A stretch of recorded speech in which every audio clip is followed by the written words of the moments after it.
Qu'est-ce que le vivre ensemble? C'est la bonne entente, les liens pacifiques entre des personnes dans un groupe, leur environnement et leur territoire. Euh, il y a aussi le refus de toute discrimination, le racisme. C'est des personnes qui pensent que leur race est supérieure à une autre, ce qui conduit à mépriser la race inférieure. Le sexisme, c'est penser que quelqu'un est inférieur à cause de son genre, fille et garçon.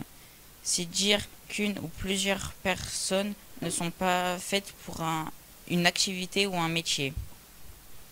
L'homophobie, c'est de ne pas aimer les personnes qui sont homosexuelles.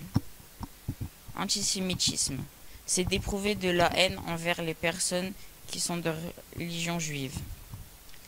Il y a aussi le rejet de toutes les formes d'exclusion et d'harcèlement. Le harcèlement, phénomène de violence, moquerie, insulte ou même des coups envers la victime. Elle le subit par rapport à son physique, son sexe, etc. Rejet dans un groupe ou même complètement de la société qui l'entoure. De personnes. Le support d'études que nous avons étudié est le film Une incroyable équipe de Sébastien de 2011. Il retrace l'histoire inspirée de faits réels. À la fin du 19e siècle, découvrant un jeu se nommant le football d'Angleterre. Il décide d'y enseigner les règles de ce jeu à des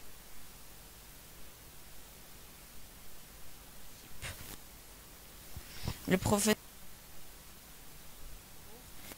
et coach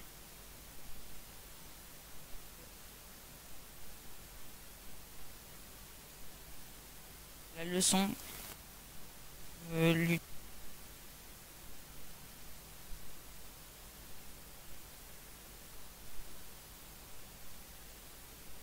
a fait cet acte. Félix Hartung dit avoir vu Just avec une scie. Just dit deux autres.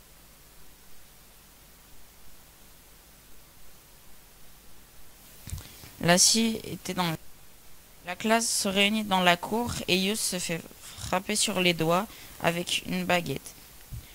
Koch n'est pas d'accord avec cette punition.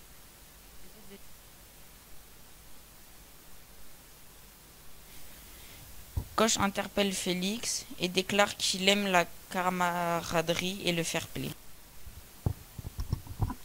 L'État démocratique se base sur un idéal égalitaire.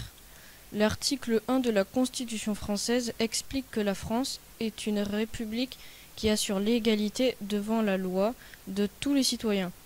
Dans le film, nous pouvons voir 3 évolutions entre les élèves. 1. La rébellion. Les élèves suspendent leur professeur de sport en l'air ou encore se moquent d'un blessé de guerre. 2. Le déchirement. Les élèves se disputent en plein milieu du match de foot, ce qui cause même une bagarre. 3. La cohésion. À la fin du film, nous pouvons voir que tous les élèves jouent sans dispute ni rébellion. C'est un esprit d'équipe. Mais qu'est-ce donc que l'esprit d'équipe? L'esprit d'équipe, c'est le sentiment de faire corps avec le groupe, c'est montrer de l'intérêt pour un résultat partagé. L'esprit d'équipe, c'est aussi de ne pas penser qu'à soi. Conclusion, la démocratie est fondée par l'égalité, la non-discrimination. La démocratie est aussi fondée par les 4 termes: égalité, fraternité, laïcité, liberté.